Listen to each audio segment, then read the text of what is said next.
between a second down run that goes for a first and a 3rd and 1, it does end up being the game late in games. I thought Shanahan was going to go for it. I just didn't like the personnel grouping.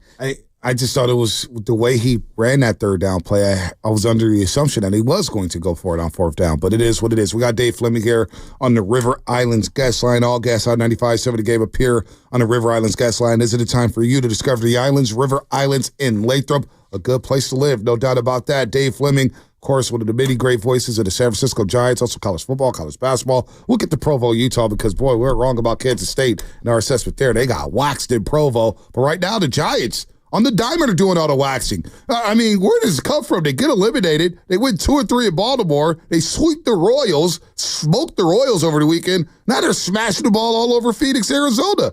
What has gotten these Giants, Flipping? Good morning. I'm not used to this. It's been weeks and weeks of angst when I come on with you, like grilling me about what's wrong with everything. We got to. Can we find something to nitpick here before we get started? Give me a second. There's nothing. The lineups. There's the nothing. lineups. Why is Chapman batting 4th and not 2nd? No, I'm kidding. I'm kidding. There is nothing to nitpick. It's just too little, too late. Well, it is, but I mean, I make the argument all the time that this isn't, this is pro sports at the highest level. These guys are still, the paychecks are still coming in. Fans are still coming to the ballpark, having paid a lot of money to come watch you. Like, the part of the job is all the way through to the end to be a pro. And so, it is too little too late for the playoffs, but they're doing what you're supposed to do. When you're at this level, this is what you're supposed to do. You give your best effort all the way to the end of the year. And so they deserve a little bit of credit for that, and they have played really, really well. And it's exciting to watch some of the younger guys look more and more comfortable. So, hey, I'm willing to enjoy the victories and the nights like the last many nights, even when the overall season has been a disappointment. Yeah, I'm with you on that. I've really enjoyed the last couple of weeks. I don't know where it came from, but I love it. And I'm looking at Matt Chapman, and this is going to sound hyperbolic, but I think if you peel it back and you think about it, I think this is one of the best seasons anyone's had in a Giants uniform, everyday player, in about a decade. Brandon Crawford had a monster 2021. Belt got hurt, but he was on his way to a monster 2021. And we know Posey had a really good bounce back. I mean, you're looking at a guy it's going to come up on 80 RBIs, almost 30 home runs, elite defense, batting around 250, going to lead the team in home runs, stolen bases, walks, like a variety of categories. I just think he's had one of the really, really good Giants seasons in a decade. Like, I don't even know if there's a question in there, Flem. I love watching this guy play. I don't think there's any debate about that. Yeah, he's been fantastic, and he's not slowing down. Like, he looks as good as he's looked all year. And that's what I think, to me, one of the most exciting things about his season, because if you look back, it probably like mid-May, he was really scuffling at the plate. Now, his defense was great from the start, but he was scuffling at the plate. And, I think a lot of that is a couple of things. One, anytime you come to a new team, period, there's just an adjustment. It's really hard to hit the ground running. It happens sometimes, but it's hard to do. It's more common what happened to him. And number two, with what happened in free agency, how much he wanted to be here, how much he wanted to prove to the Giants that he deserved to be here. He was putting a ton of pressure on himself early. And, if you get to know Matt Chapman, which we all have this year, like he always came across to me like he's this intense player, but I always thought, man, that's a guy who just loves playing the game. He just plays it so natural and free and easy. And he's an amazingly instinctive player. But I think he does put a lot of pressure on himself. Like it's not as free and easy for him as it is for some other guys mentally. He is a grinder and really hard on himself. And so I think that all added up to a slow start. And since he kind of found that comfort zone, and now the Giants have signed him to this deal, and he's been as good as he's been all year, it gives you, to me, it gives me the sense that, man, I think the best could still be to come from him. And I really believe next year you're going to see a guy right from the outset who feels comfortable and confident here. I'm excited about that. Yeah, he's got a chance to hit 30 home runs, Flem. Who knew after that, what you just mentioned there, the slumps in the middle of both of the season here. Chapman, what a season for him. He's probably going to win a Willie Mack Award for crying out loud because of his play and his performance defensively, offensively here. But when I think about next year, obviously a lot of guys, they're not going to the playoffs, but I do think these games are important for guys like Fitzgerald, for Ramos, and how you end the season. Hayden Birdsong, 2 solid starts here, going 5 innings, but 2-0 in his last 2 starts. I do think it's important for some of these young guys to have that momentum carry over. Now, is that a stretch there to know that, hey, we're going to have a few months off, they go back to spring training? Does that matter with these players, with ending the season well, coming back to spring training, feeling good about yourself? I think it matters with those guys. I do. I think, every data point you get as a player gives you more info to take into the offseason, where you get a chance to, A, rest up and recuperate, but B, start to really hone your game and work on the stuff you need to work on. And so I think every rep for those guys is valuable in that way. But I think, in terms of confidence and feeling of belonging, like I deserve to be a part of this team. I fit here. Having the attitude of coming to camp next year, not with entitlement, but the confidence of I'm not giving up this job. I think that's really important for those guys. And you hear coaches sometimes use it's like a sports cliche, like build up calluses. I also think for all of these young players, it's impossible for us to understand what a grind 162 is on these guys' just physical bodies. And I think learning how to build those calluses, push through incredible fatigue. These guys have hit the wall long ago. They've never experienced this before. And to push through that and feel what that feels like, and maybe get a second wind and some extra energy and figure out how to, okay, I need more sleep, I need more this, I need more that, so that you can have some success even through all that. Like, those are really, really valuable learning experiences for these guys. Yeah, and obviously Fitz and Ramos and those guys, it's a monster year for some young players. I'm looking at the pitching staff. I think Ryan Walker's just flown under the radar all year and has been outstanding, and I'm really excited to see what he could have in store next year. I'm looking at Logan Webb, another 200-plus innings this year, and then I'm looking at Hayden Birdsong. And Dave, I know the numbers are going to be very similar to Kyle Harrison in terms of the raw data. I'm going eyeball here, and I'm not trying to rip Kyle Harrison. I just think Birdsong right now, like he's a more polished player. I think sky's the limit for him next year. I think he's going to be an upper echelon player for this team in the staff for years to come. Well, I think the difference between the two right now, in my mind, and you don't have to have this to be successful. There are a lot of pitchers who are 2-pitch or 3-pitch starters, but Hayden's got 4 big league pitches, 4. And the weakest one is the one that pops out first, the fastball. He's throwing 97. That's the one that he really needs to do more work on. But he's got 4 true big league weapons. I think all 4 of them are major league caliber, and in some instances plus pitches. And I'm excited about Birdsong because I think the fastball is the one where he can, we hear about these pitching labs and all this tech that pitchers use.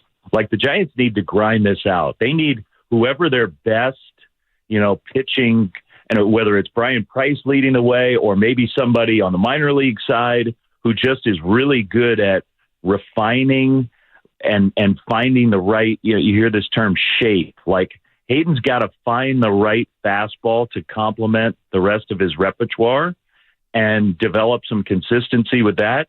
If he does that, I'm not kidding when I say he's got the potential to win a Cy Young. That's the kind of stuff he has. But the fastball has to get better. He's not going to be able to get to his ultimate ceiling without improving the fastball. He can do it though, and they can help him do it. And I can't wait to see his future. I'm like you. I'm really, really excited about him. Now I got to deal with Joe Shasky. See, I told you, Bonte, he's going to win 15 games next season. He said that earlier today. Well, I like Birdsong. He does have a lot of good stuff, major league talent. No doubt about that, though. But Shasky, you're on it with Hayden Birdsong. Real quick, Shasky brought up Ryan Walker, 1.94 ERA and a 0.84 whip. He's been phenomenal this season. Phenomenal. But I can't help but think about what happened to Camilo Doval this season. Is he fixable? What have you seen from Doval during the season? Because we haven't talked much about him over the last couple months, but I thought he had the potential to be the best Giants closer in the history of the franchise. He was that electric, and everything has gone wrong for him this season. Flemming, is he fixable? What's going on with him? Everything's gone wrong. He needs a reset. He needs a break. Things have spiraled on him.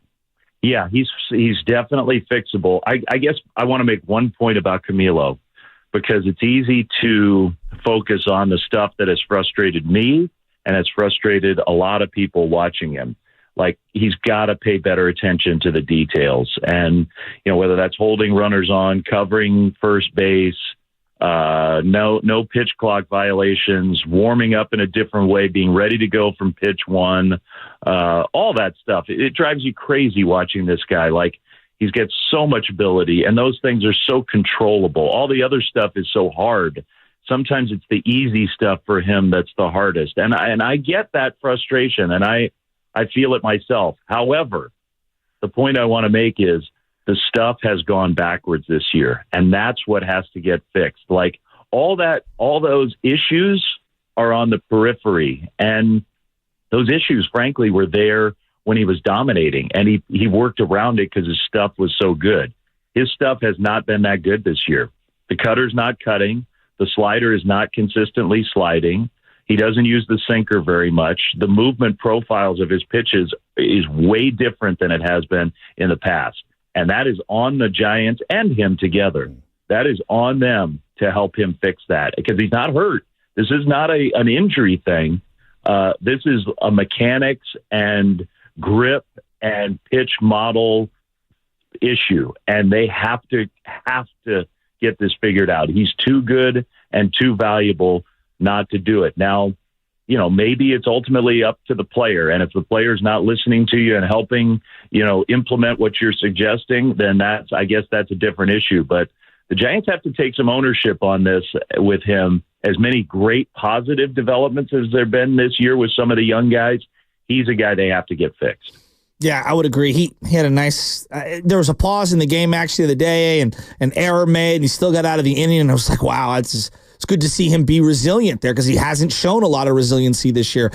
Big picture. But even that, like, just as a quick follow-up, like, even that, like, so he said after the game, okay, I found, I used those practice pitches and I found it. Like, find it permanently. Like, totally. you lock it in. Like, the stuff, the ability is there. Like, why is this roller coaster ride in terms of his stuff happening so frequently? Like, got to get that issue fixed. I'm looking at like the media landscape, the sports landscape of right now.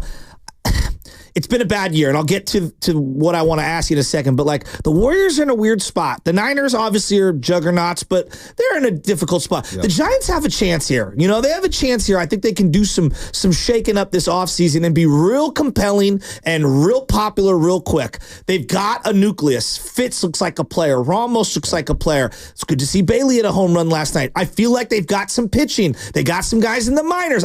Bryce Eldridge, go ahead. I'm going to say it. Bryce is going to be here at some point. You know where I'm at on Bryce. But like, they've got some pieces that they could move. Maybe they develop, whatever. Like, I think they're a couple of moves away, whether it's free agency, bull trade. They could be right in this. But I'm looking at just this year and what they've done. They spent a lot of money. ESPN ranked all the teams in baseball, and they said, here's the letter grade for this year. And within this year, they got rated a D. Now, I get that because they didn't make the playoffs.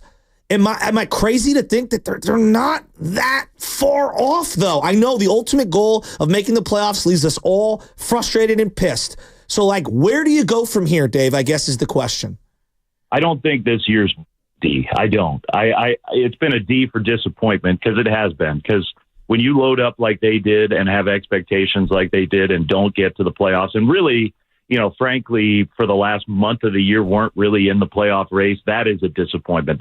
To me, how how early they were basically out of it is the biggest disappointment of this year. And so, you can't give the Giants a great grade for this year, but there's no way and the reason it's not is because there've been so many peripheral positives, like the young guys, the young core they have, maybe not superstar core, but I think I was looking at a list the other day, like only maybe the Brewers and Cleveland have gotten more out of players with 2 years of service time or less than the Giants, like across all of baseball. So that's basically young players contributing to major league wins. Only a couple teams have gotten more than the Giants have. Like, that's a massive positive development. So, yeah, I just think it's hard to grade the year and be anything but disappointed, but they are set up to be better going forward. There's a big question about Blake Snell because, part of what has happened here is Snell has covered up some other stuff with how unbelievably brilliant he's been. And if he's not coming back, which I'm not saying he's not, but there's going to be intense competition for him. Like, how do you account for that? They've got lots of young arms, but I think one of the main challenges for this franchise going forward is, next year is your rotation Webb, Ray, Harrison, Birdsong. Is it Hicks? Is it Roop? Is it? There's lots of possibilities. What's Keaton Wynn's role? All these guys that you have sort of thrown in the mix there. How do you allocate those guys?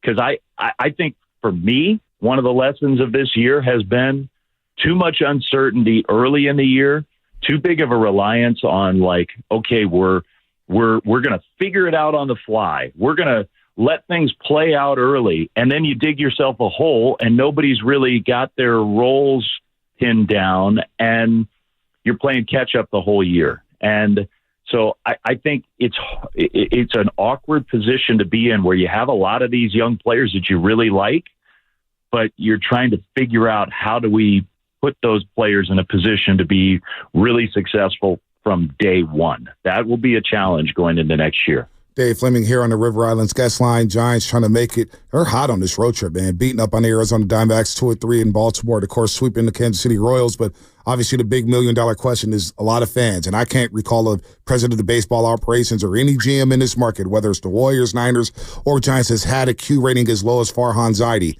Now, I have no idea. We have no idea whether or not this strong finish to the season will have any impact on Farhan Zaidi's future. But how would that work? Because you've been around this game for a long time, Flemming.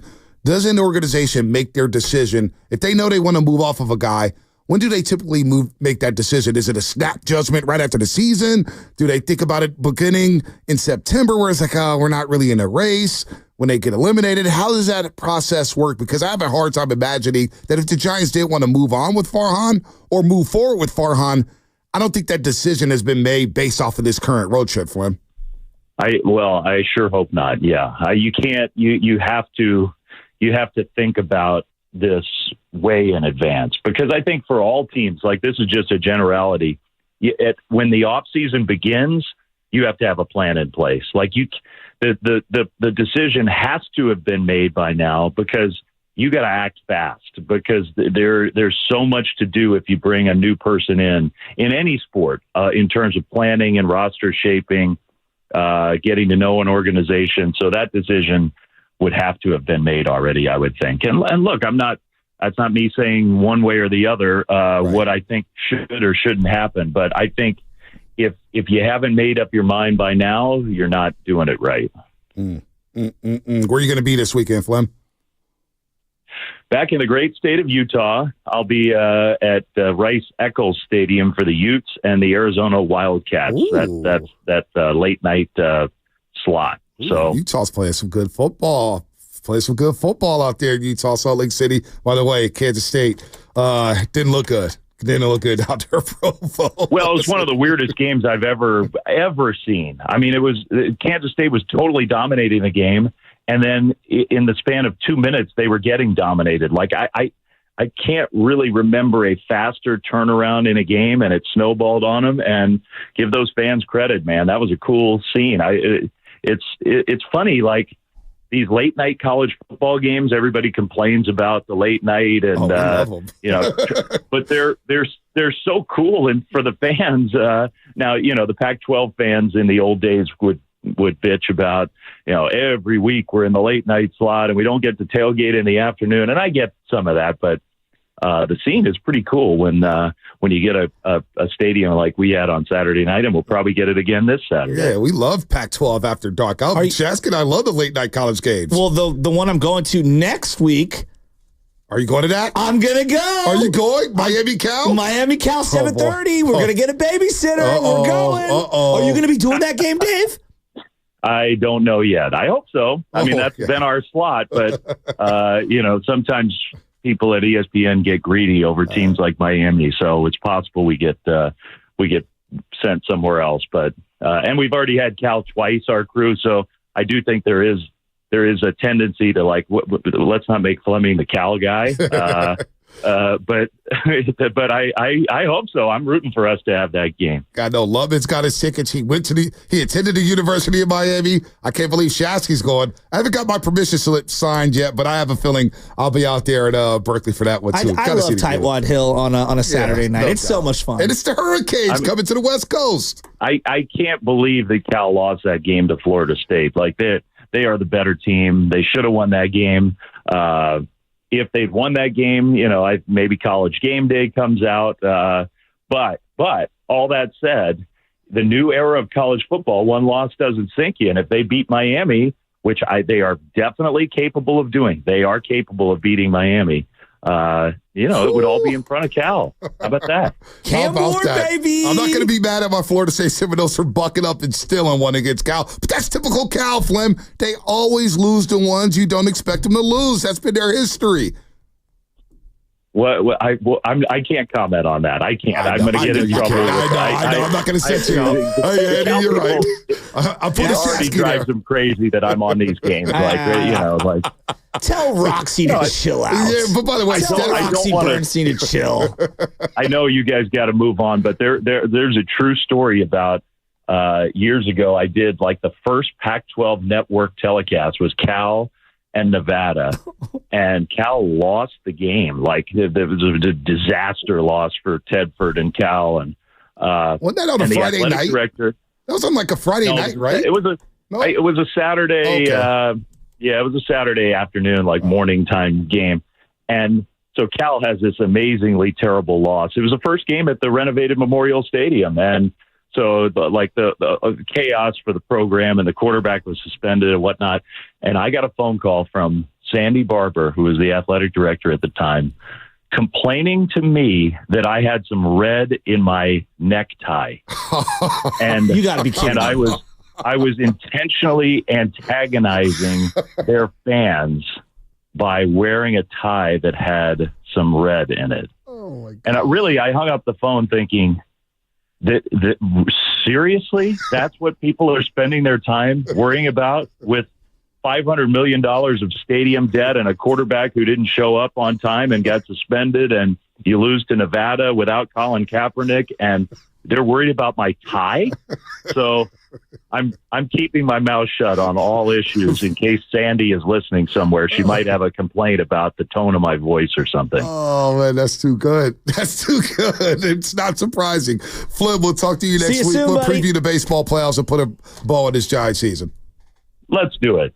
Can't wait. All right, Flip. Good stuff, man, here on the River Islands Guest Line. That's a hell of a story. That's why when it comes to losses and stuff like that, and we'll do a quick Walking Back Wednesday. We'll do a quick rendition before. And I have Fast breaking Five. news. Oh, Kevin Knox signed with the Warriors. You like that? I love that. Come on now. The Warriors, I love that. Come on. Quentin